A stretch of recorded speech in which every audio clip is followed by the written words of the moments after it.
তবে তবে আপনাদেরকে কয়েকটি গুরুত্বপূর্ণ তথ্য শেয়ার করব। এই মালগুলো বিক্রি করতে গিয়ে কি কি সমস্যার সম্মুখীন হতে হয় এবং এর সমাধান কি, এবং দোকানদারকে কিভাবে করলে আপনার মালগুলো ভালো সেল হবে অথবা দোকানদার নিতে বাধ্য হবে।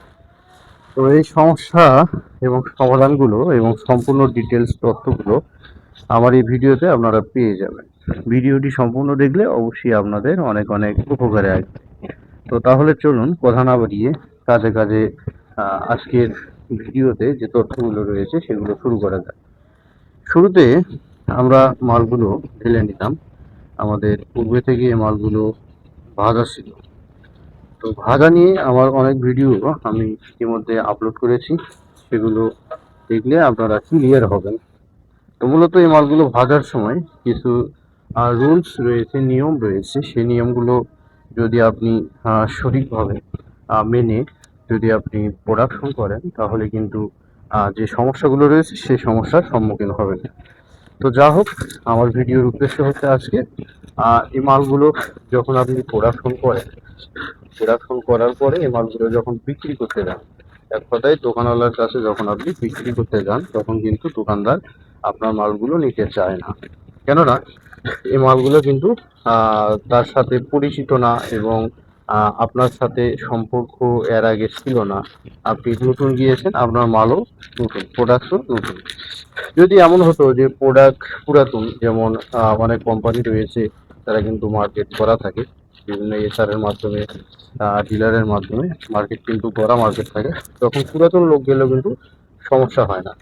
তো কথা হচ্ছে আপনি নতুন লোক, আপনার মালও নতুন, দোকানদার আপনার মাল দেখেওনি এবং আপনাকেও দেখিনি, অর্থাৎ আপনি তার পূর্ব পরিচিত না। এই জন্য কিন্তু দোকানদার ডাইরেক্ট বলবে যে না ভাই নিব না। আর আপনি গিয়ে যখন একটু বিনয় করে সুন্দর করে অর্থাৎ হাস্যোজ্জ্বল ভাবে কথাবার্তা বলবেন, যেমন আমি দেখেন আপনাদেরকে অ্যাক্টিং করে বলি। যখন ধরেন যে একটি দোকানদার বসে আছে, আপনি গেলেন, গিয়ে শুরুতে হাসি মুখে সালাম দিলেন যে আসসালামু আলাইকুম ভাই, কেমন আছেন, এই কথা বললেন। তখন কিন্তু সে অবশ্যই সালামের জবাব দিবে এবং আলহামদুলিল্লাহ অথবা ভালো আছি এই শব্দটা উচ্চারণ করবে। ভালো আছি শব্দটা না বললেও সালাম কিন্তু সে নিবেই। তারপরেও যদি দোকানদার সালাম না নেয়, তারপরে আপনি আবারও সালাম দিবেন। অর্থাৎ স্থান কাল পাত্র ভেদে আপনাকে কিন্তু সেরকম রূপ ধারণ করতে হবে। যদি হিন্দু হয় আপনি গিয়ে যদি সালাম দেন তাহলে কিন্তু হবে না। আবার দেখা যাচ্ছে মুসলমান, আপনি গিয়ে যদি নমস্কার অথবা আদাব দেন তাহলেও কিন্তু হবে না। এরপরে আপনার সালাম বিনিময় অথবা কেমন আছেন, ভালো আছি আলহামদুলিল্লাহ, এগুলো বলার পরে আপনি তাকে সম্বোধন করে রাখবেন। দেখবেন যে লোকটা কোন বয়স। যদি আপনার সমবয়সী হয় তাহলে তো কথাই নাই, আপনি তাকে ভাই অথবা বস অথবা যে কোনো ভাষায় সম্বোধন করে কিন্তু আহ, বলতে পারবেন। এরপরে আপনি দেখবেন যদি একটু বয়স বেশি হয়, অর্থাৎ দাদার টাইপের লোক যদি হয়, তাকে আপনি বলবেন চাচা, আঙ্কেল, এরকম, অথবা মামা, এরকম একটা ডাক সম্বোধন দিয়ে কিন্তু তাকে ডাকতে পারে। দাদার বয়সী লোক যাদের দাড়ি একেবারে সাদা অথবা মাথার চুল সাদা, আপনি কেন বলবেন? বয়সের ছাপ কিন্তু সকলেই লুকাতে চায়। যখন আপনি একজন বয়স বেশি লোককে দাদা করে বলবেন, তখন কিন্তু সে মন খারাপ করবে, অর্থাৎ মনে মনে ভাববে আমাকে একেবারে সে বয়স্ক মনে করলো, তখন কিন্তু আমরা মালও নিবে না, আমার সাথে কথা বলবে না।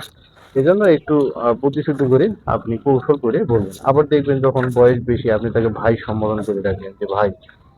যদিও আপনার বাবার বয়সী, সেটা দেখার বিষয় না, আপনি ভাই বললে তখন কিন্তু আপনার সাথে সম্পর্কটা আরো ক্লোজ হবে।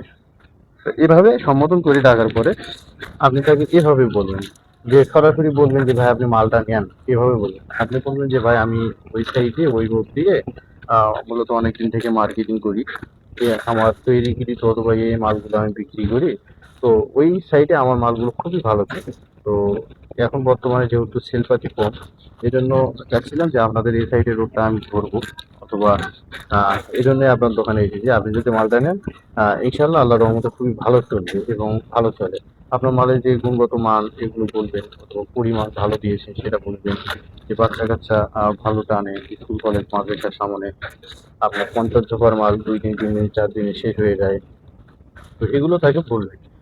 বলার পরে তাকে বলবেন যে ভাই আমি অনলি 1 পিস মাল দেবো আপনাকে, আপনি না করবেন, আশা করি মালটা নিয়ে নেবেন। আপনি অনেক মাল কিন্তু বিক্রি করেছেন, আপনার দোকান পুরাতন, অনেক বড় দোকান, অথবা আপনার সুনামও আমি শুনেছি ওই সাইডে রোডে, আমি তার গল্প শুনে আপনার এখানে আল্লাহর মধ্যে ভালো সেল হয়। তো আপনি যদি মালটা দেন তাহলে আমি অর্থাৎ আমিও কিছু টাকা লাভ করতে পারবো, আপনিও লাভ করতে পারবেন। সেগুলো ভাই আপনার জন্য ভালো হবে, আমার জন্য ভালো হবে, বা হাসির জন্য গল্প করতে করে আপনি দোকানদার রেসপন্স দেওয়ার আগে আপনি বলুন যে ভাই মালটা আমি এই সাইডে ঝুলিয়ে দিই, তো কোন সাইডে ঝুলিয়ে দিই। এরপরে তারপরে রেসপন্স না আসলে আপনি বলবেন যে এই সাইডে মালটা ঝুলিয়ে দিলে আমি আশা করি মালটা ভালো, তখন আপনি মালটা ঝুলিয়ে দিন। তখন কিন্তু দোকানদার আপনার মালটি দিতে বাধ্য হবে, অথবা আপনি যদি কথার মাধ্যমে কথার মাধুর্যতা ফুটিয়ে তুলতে পারেন, তখন কিন্তু আপনার মালটি সেল হবে 100%। আপনি রেট রেট নিয়ে এত ইয়া করবেন না, আপনি বলুন যে ভাই মালের পরিমাণ আমার ভালো দেওয়া আছে এই কারণে, যদি মালের পরিমাণ ভালো থাকে তাহলে মালটা কিন্তু মার্কেটে ভালো চলবে, আর যখন পরিমাণ কম দিব তখন কিন্তু মালটা মার্কেটে চলে না অথবা চলবে না। এভাবে তাকে ধারণা দিয়ে বলবে যে ভাই আমার 50 টাকা হোক আর 200 টাকা আপনাদেরকে না, আপনার 250 টাকা বিক্রি করি। অর্থাৎ আপনি তাকে বলতে যাবেন না যে 4 টাকা কেনা, 5 টাকা বেচে, এটা বলবেন না। বলবেন 200 টাকা কেনা, 250 টাকা বিক্রি, আপনার 50 টাকা এখান থেকে প্রফিট অথবা লাভ টিকবে। এভাবে কথাবার্তা বলে কৌশলে কিন্তু বিক্রি করতে হবে। আর কখনোই দোকানদারের প্রতি রাগ অথবা জিদ এগুলো কিন্তু দেখানো যাবে না। দোকানদার যদি মাল নাও নেয়, আপনি শত চেষ্টার পরে দোকানদার আপনার প্রথম দিন মাল নিল, তখন তাকে বললাম আচ্ছা ঠিক আছে ভাই, তো আজকে না নেন, আগামীতে আমার মালটা নিয়েন, অর্থাৎ মালটা আমার ভালো চলে, খুবই ভালো চলে, পপুলার একটি মাল, আমি সুপারহিট ভাবে মালটা বিক্রি করি গুণগত মান বলে। আপনি তাকে বলবেন যে আচ্ছা ঠিক আছে ভাই, ভালো থাকেন, আমি অন্য সাইডে দেখি সেইটা আরো ওটা বিক্রি করতে পারি কিনা, অথবা আগামী সপ্তাহে ইনশাল্লাহ আপনি দেখেন আমার মালটা নিয়েন, আমি আগামী সপ্তাহে অমুক দিনে আসবো। এভাবে সম্বোধন করে আপনি কিন্তু আপনার মালগুলো সেল করতে পারেন। তো যা হোক, আজকের কথা আর বাড়াবো না, এই পর্যন্তই। ভালো থাকবেন, সুস্থ থাকবেন, আল্লাহ হাফেজ।